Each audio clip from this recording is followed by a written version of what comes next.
And with the power of YouTube magic, I now have 532,000, which is plenty enough to get this into drift spec. However, is it enough for me to customize? Well, we'll just have to find out. So without further ado, let's fast travel to the tuner shop. And one of the things I actually remembered on how to easily get money is pretty much in the factions missions, pretty much send your friends to like the hour and a half, 2 hour long events, and once they're finally done with the event, you should get like a lot of money from that. So luckily I remembered that. Keep in mind, this is only like 2, maybe 3 hours after my failed attempt to come to the tuner shop and stuff. So a lot of stuff that I was actually doing was just doing my own factions missions, and I was also doing a whole bunch of drifting and stuff because you do get points for doing stunts. So that's what I was mainly doing. But in the future, I'm going to be doing that a lot more just so I can keep up with money. So without further ado, let's drift spec this out. I'm actually really excited because I kind of forgot that this car was in the game.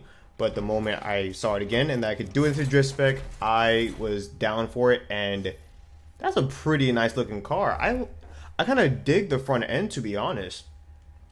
But let's see. Wait, this is actually a wide body? It's a little wide body. That's actually pretty nice.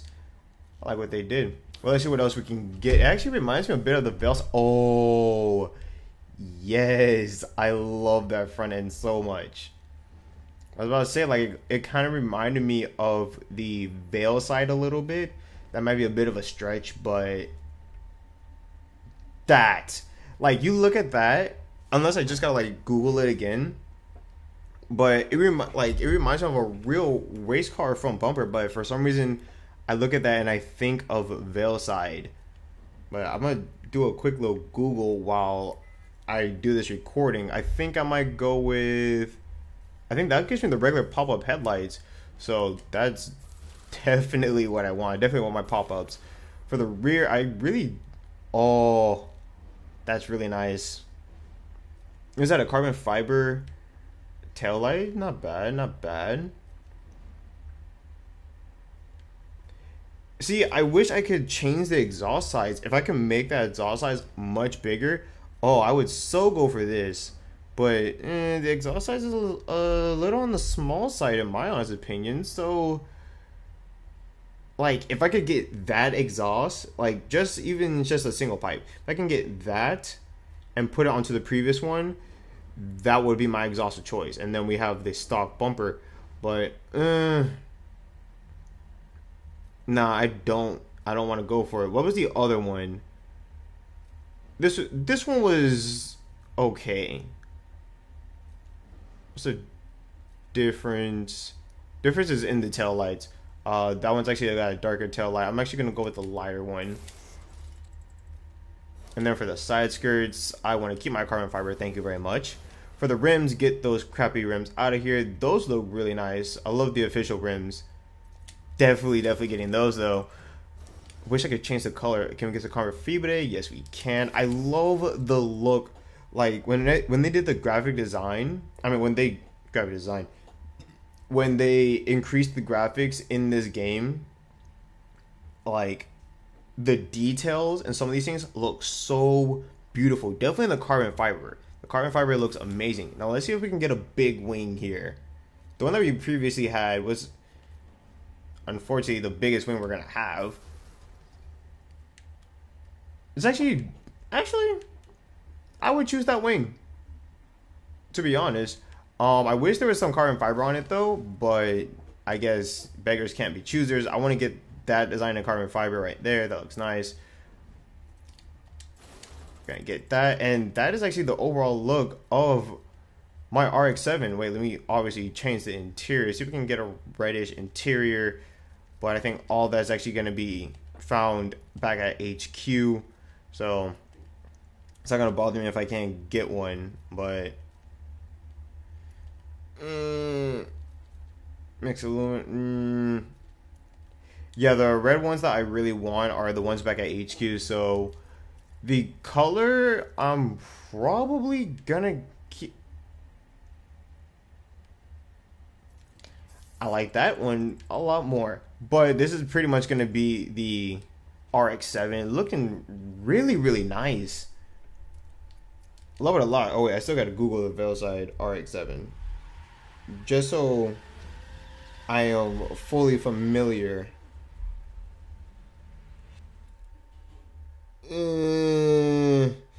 Looking at it now, it was probably a stretch. I feel like that there is a kit though that really whoa, that was okay. Look how changing the cinematics of it a little. I guess it wasn't the Veilside RX-7, but I swear there's one that reminds me that this front bumper reminds me of, but Veilside was one of them. Still a very, very nice car. I might do a drift trial because again, I'm not gonna go into like the summit events yet. Probably gonna go to the next qualifying event. That's where I'm gonna start. But for now, I'm just trying to get my cars to qualify for the official February event because I plan on doing, like I said, the Drift Spec RX-7. I'm gonna do a Per Spec GTR. Probably gonna, I don't know what monster truck I'm gonna do, but I'm probably gonna get the Ninja bike for, well, bike usage. I might need to also get a dirt bike. As much as I hated doing that, I'm probably gonna be manning up and getting that, but I don't know. That's all gonna come all in due time. For now, let's get some drift trials going because I really want to see how this thing handles. Hopefully, fingers crossed, it handles rather well. I might just do like one or two just so I don't make the video go for like 20 minutes long as I normally do. But this is just a little getting to know my new car. You're currently driving this vehicle. Yes, I know that. So let me use my vehicle. Oh, okay, that's, I just had to exit out. Okay. Sure.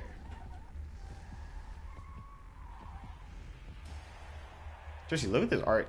I also gotta switch it into manual mode. I believe I'm in auto, so give me a quick sec. Nope, that's maps. Fail. Go right here. Manual. Without further ado, let's see how this thing handles. I'm really excited. I really hope this thing handles well because, oh wow, okay. I didn't expect it to react that quickly. Actually, it has been a while since I did drift. When I said I was doing some drifts offline. I was more so talking about with my R34, which I don't even know there's a drift spec R34, but if there is, I want to do that as well because seriously, the Skyline, when you see it everywhere, the Skyline is pretty much the most popular drift car to use, at least in the snow region. I love it so much. Like nothing handles as well as that in my opinion. Unless probably just like all-wheel drive plays a massive role, but every time I try to like drift in my Z or any kind of rear-wheel drive, or at least a lot of them, they don't feel as great. However, again, when I drift in the R34, oh my gosh, that is just a dream. So if I can get it in a drift spec, I'm definitely gonna do that. I might not do it in the summit anytime soon, but I definitely want to do it just for my own personal joy.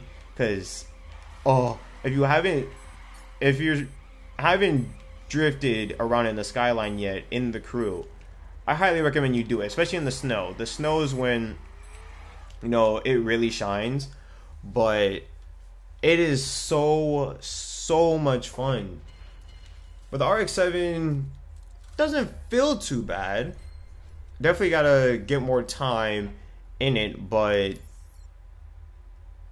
do some more mods to it. It's not gonna be that bad of a car.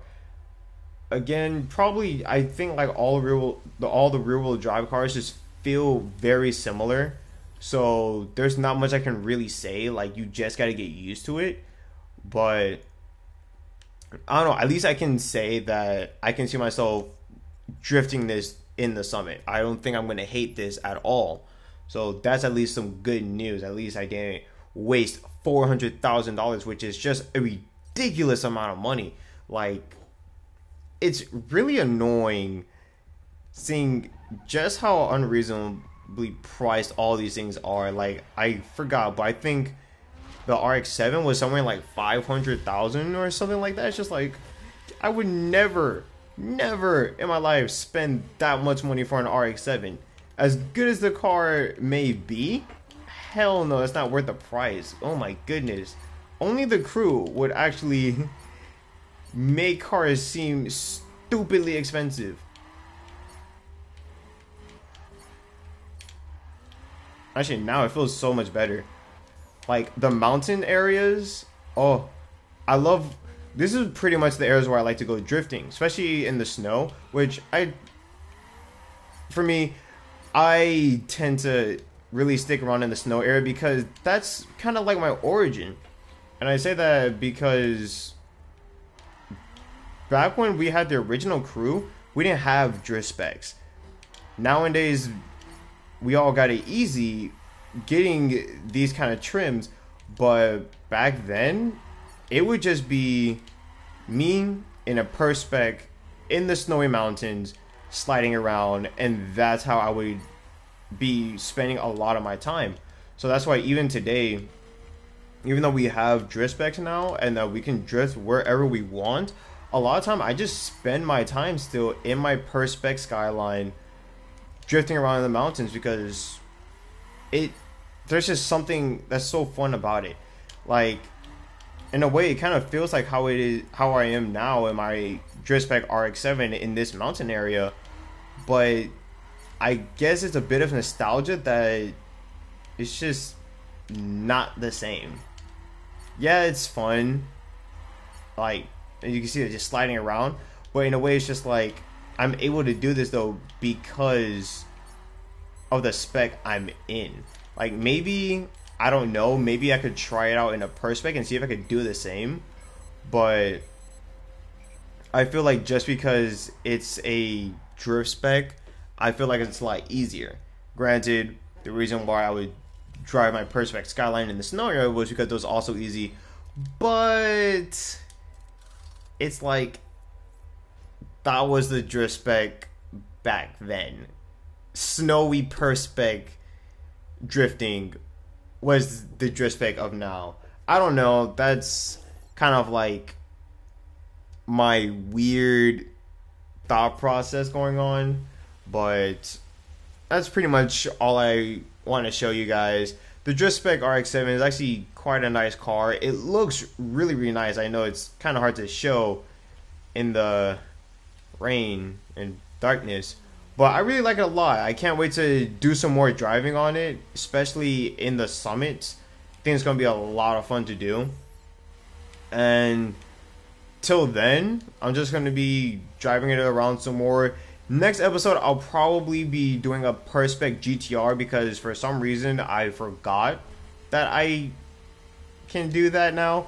Luckily, while I was also doing police chases, I was able to get all the fragments to get my GTR, so I don't have to wait and spend money on buying one and then perf it out. So in the next episode, I'm just gonna go right ahead and perf it out, and it should be a lot of fun. I'm glad that we got all these tuners in because that was my biggest complaint in the crew before we got all these expansions. But I'm happy Ivory Tower did listen and they brought in a couple.